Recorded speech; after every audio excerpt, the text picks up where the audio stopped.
So good evening, everyone, and welcome to our Guildford Net Zero fundraising update webinar. It's lovely to see everyone.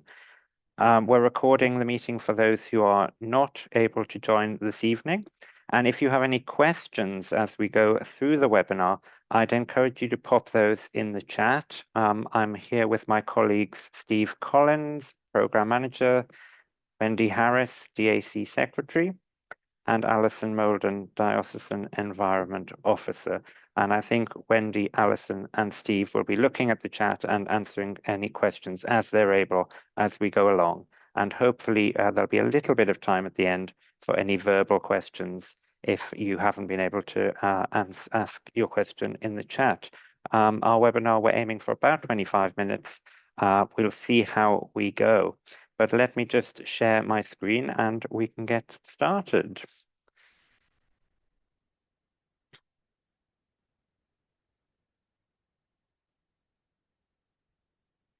Can someone pop a thumbs up if you can see that? Yeah, you can see that. That's lovely. So this is just an update around funding for net zero in Guildford Diocese.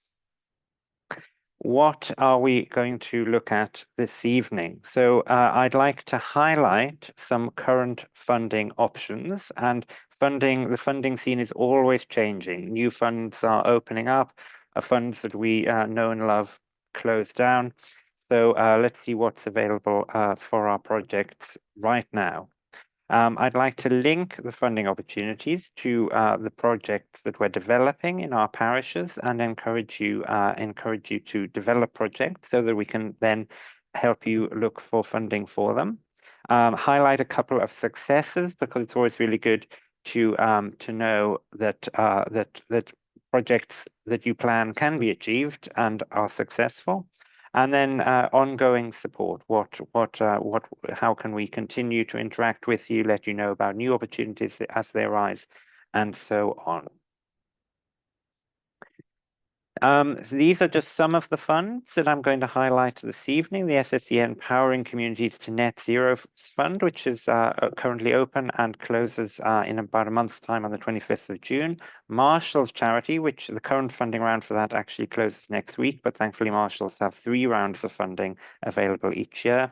I'll just say something briefly about the parish buying £3,000 grants, which are available to eligible parishes now.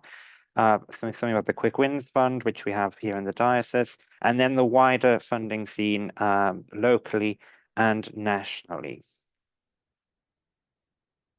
So let's start with the SSEN Powering Communities to Net Zero Fund. SSEN is a DNO, that's a district network operator. They're the people who look after the electricity supply, the substations, the transmission, and the connections into our churches and our homes.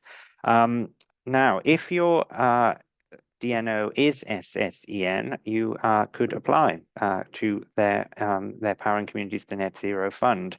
And you start the process by going to the link and testing it with your postcode. I can tell you now that if you're in Hampshire, which is in the west of the diocese, you're probably eligible, and some of West Surrey as well, around Godalming. Most of the east part of the diocese, sadly, your supplier DNO is likely to be UK Power Networks. So bad luck this time, but I'm keeping an eye on UK Power Networks in case they come up with a similar fund in the future. What do they fund? Well, they want to fund community buildings. So they're not so interested in buildings which are primarily used for religious worship or the promotion of religion. But since so much community activity happens in our buildings, whether that's in the church building itself or in an associated church hall, they're very interested in buildings which are in community use. And of course, SSEN are keen for your project to be what I call project ready, which means ready to go. So you've done your research, you've had your energy audit, you know that you need a heat pump or you need solar panels, and you've got your permissions, you've planned your project, you know how much it's going to cost. and you can put that information to them, and hopefully they can fund you. The deadline for this fund is the 25th of June, though I am informed that it is a national, sorry, an annual fund, so it will reopen again hopefully next year. Grants are in the region of 20,000, so that's a good chunk if you're going for something like a solar project or a heat pump or another low carbon heating technology. In exceptional circumstances, the grant can be up to £40,000. Primarily in the low carbon technology fund, they're looking at innovative technologies which lower our carbon footprint. So that would include solar PV and net zero heating systems such as heat pumps, underpew, and infrared. Though complementary measures such as insulation, LED can be considered alongside those projects. So if that sounds like a project which is in your area and is suitable, well worth applying for as soon as you can. Very different sort of charity, a much longer established one is Marshall's Charity, which began with a bequest by Mr. Marshall, who's earned a lot of interest over the years and now is able from the bequest to pay out money to for church restoration and development projects across 4 dioceses, one of which is Guildford. So any parish in Guildford can apply to Marshall's Charity. It's quite the opposite in some sense. I think marshals aren't so interested in community use, so of course they're not discouraging it, but they give 2 church buildings. So it must be a building which is in use for at least 1 communion service every month, which most of our church buildings would be. So it probably disqualifies halls which are used only for perhaps children's activities or community activities. But any church building or multi-use building, which includes worship, would be eligible. And again, you need to have your project ready so that marshals often, I believe, visit and they'd want to see where's the project going to happen, what's it going to cost, how's it going to be implemented, do you have all the permissions that you need in place. The next deadline for marshals, and I don't know many current applicants, so if you were to put in an application, it's never certain, but I think you'd have a good chance, is actually next week. So if you've got a project ready to go, I don't believe the application process is too arduous. So so put it in as soon as you can. But thankfully, marshals have 3 funding rounds each year, and the next deadline is the 29th of August. Generally, a decision comes within a couple of months of the deadline. Grants are up to 20,000. They particularly offer that if it's an innovative project around net zero, such as a heating project, but also grants are given for LED lighting, insulation, solar, and so on. Now, if you had last year or at the start of this year a grant, sorry, an energy audit from parish buying, those were given to the top carbon emitting churches in the diocese and were carried out by the audit company Greener Edge.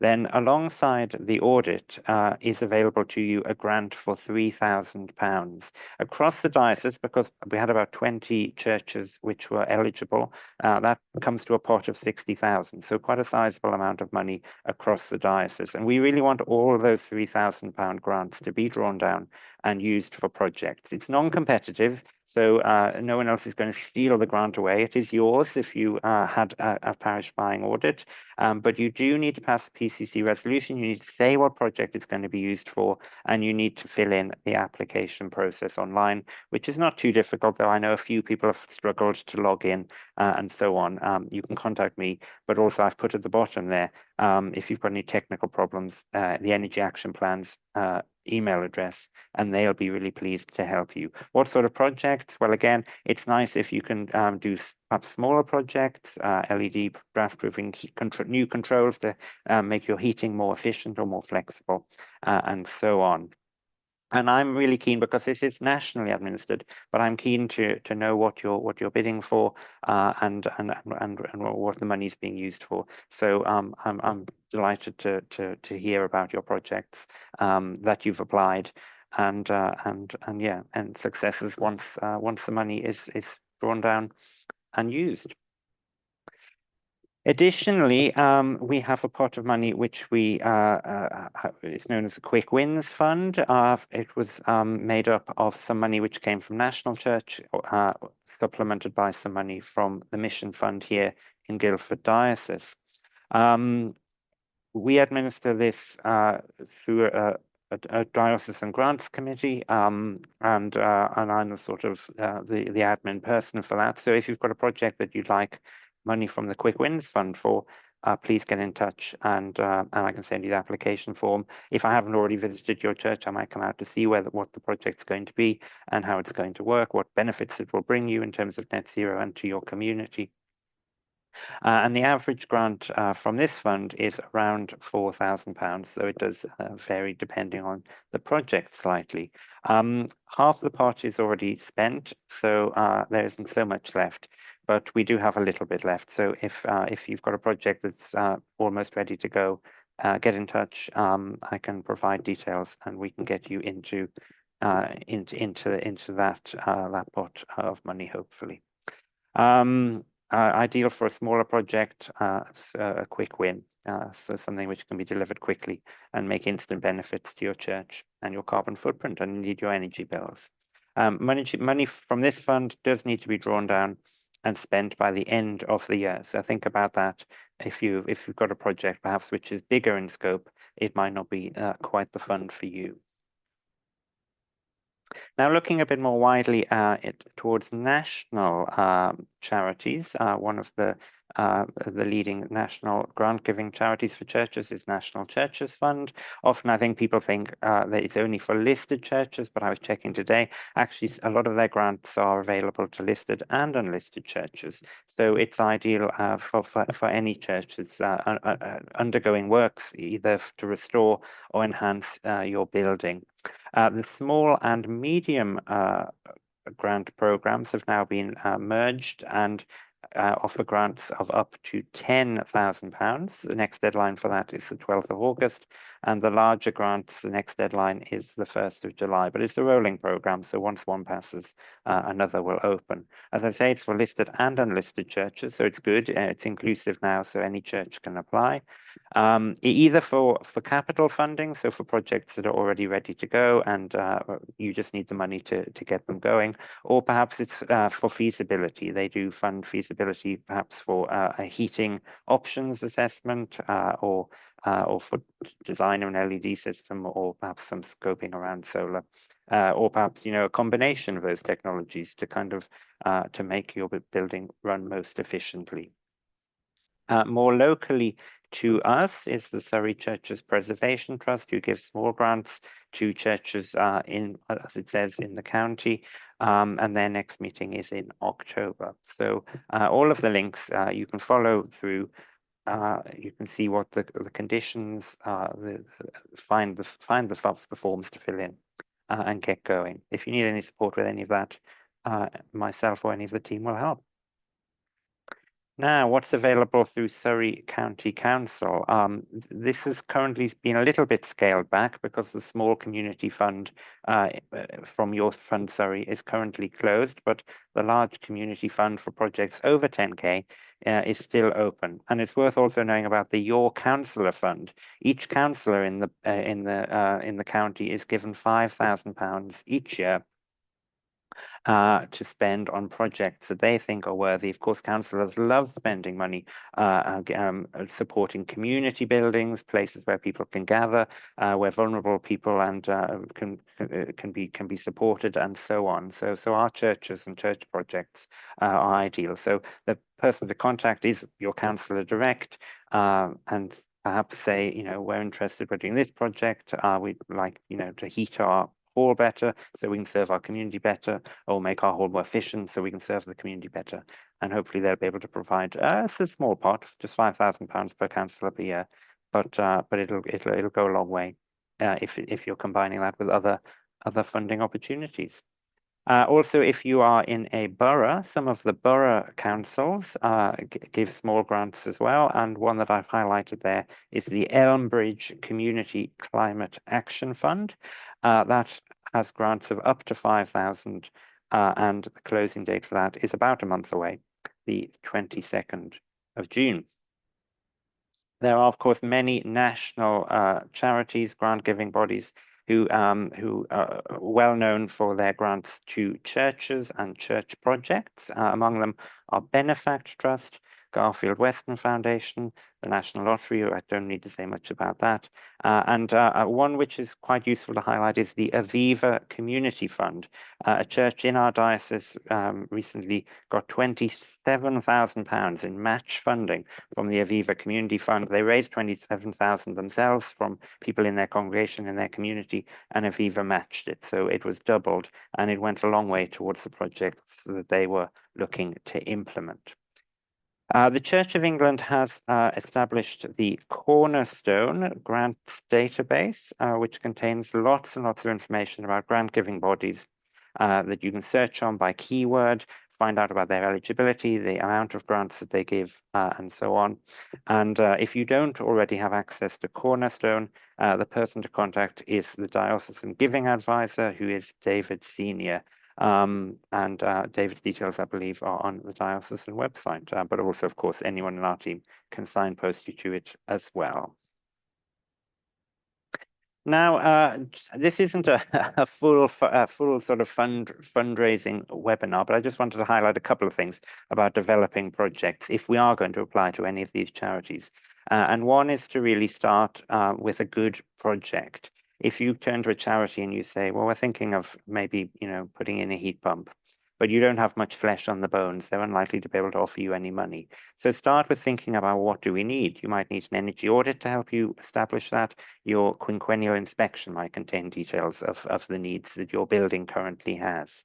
And then you need to think about how will we meet the need. Let's imagine your building is quite cold, so you might need to insulate it. A new heating system might be needed because your current boiler is failing.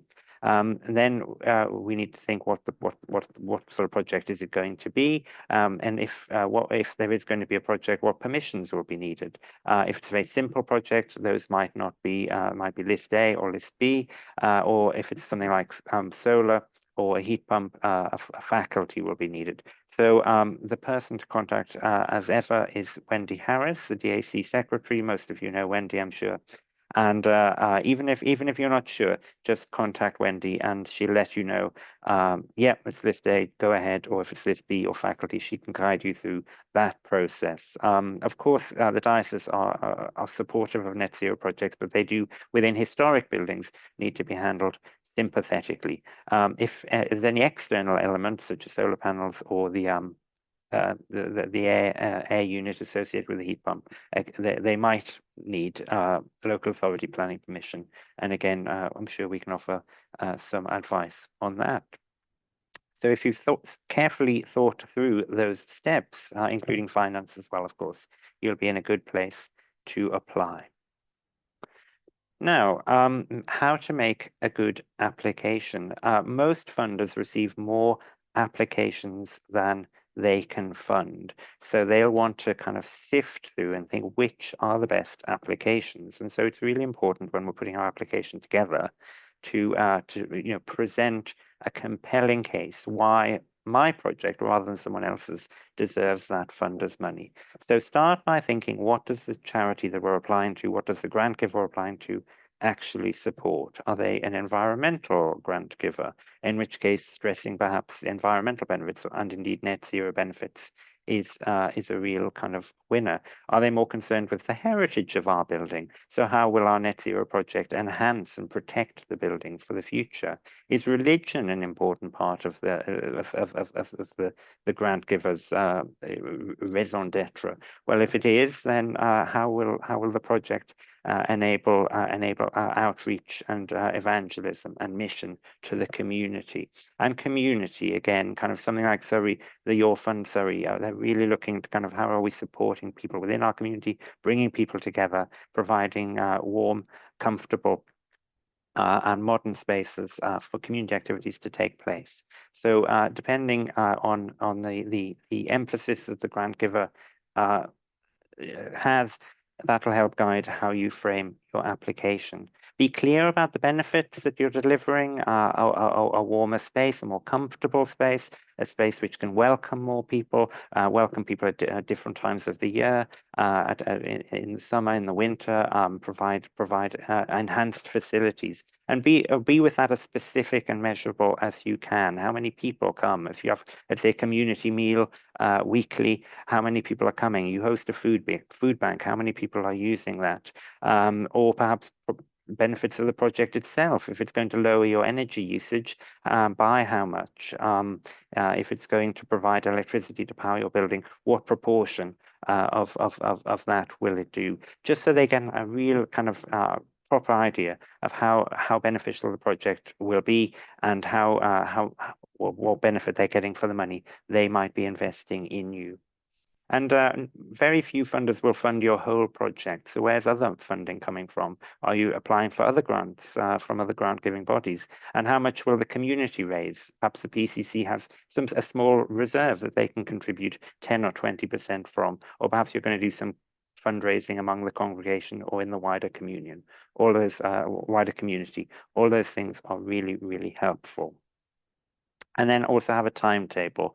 Most funders don't want to fund on the never, never. They want to know that once you've got the funds, you're going to start and the project will be finished perhaps in 6 to 12 months. Success is possible. Here are just a couple. At the top image there is St Mary Stoke Davenant Church Hall. William Fee and Christopher looking delighted with their new LED lighting, which was part funded from the Quick Wins Fund and also from a private donation in the parish. The LED lighting in combination with their air source heat pump means they're a fully net zero building. They've brought down their bills and they're now looking for their next stage at solar panels to help provide some of the power for the building.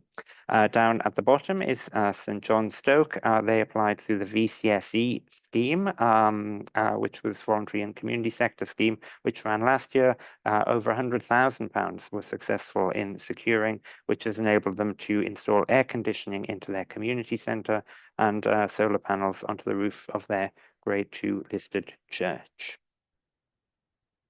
And how can we go on supporting you? There are always funds closing, new funds opening, new opportunities arising. So I'd encourage you, please, to sign up to our Environment and Net Zero newsletter. You can do that from the Guildford Diocese website.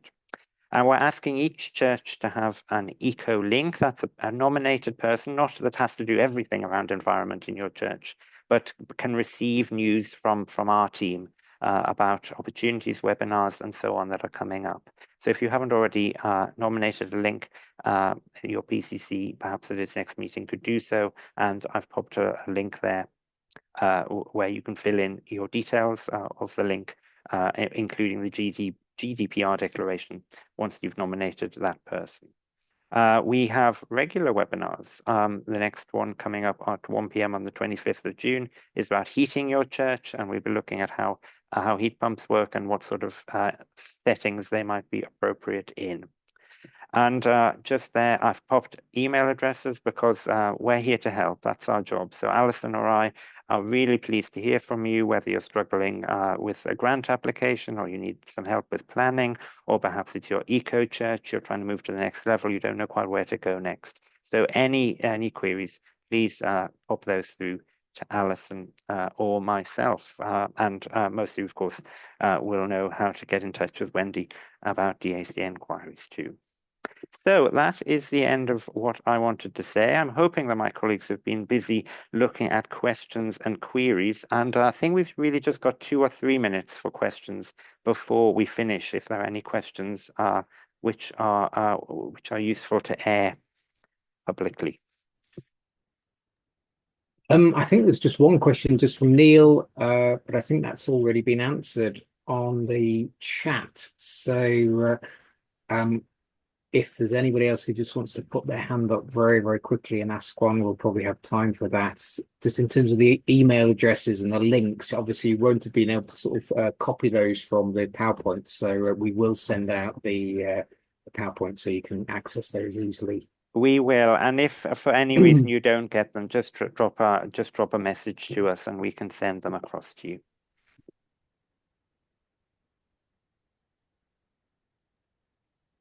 Andrew, quickly, yeah.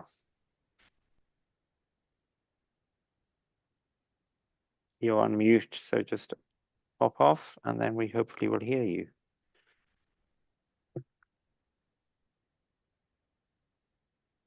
Yeah, just how likely is it that you could achieve two grant awards for the same project from different bodies? It's very very possible.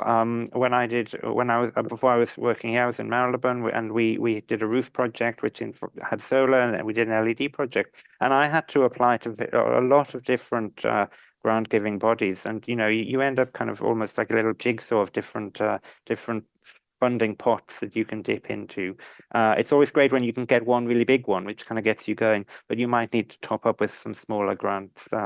Perseverance, I think, is the watchword here.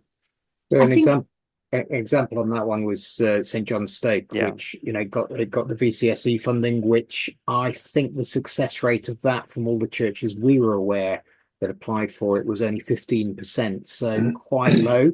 But then they also got the Aviva crowdfunding, and they've got some other funding as well from sources which are probably a little bit easier to get to. So yeah, but they've put a lot of work into it.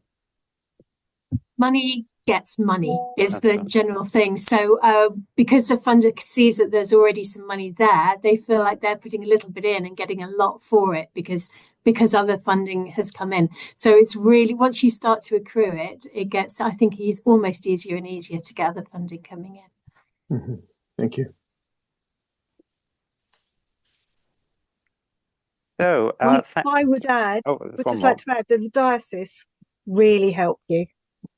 Really helped you. Martin's been amazing in giving me loads of guidance. I'm in the middle of a project at the moment, and they really do help, and they guide you. And it really is possible to get funding from more than one source, but you can also get help in how that all fits together.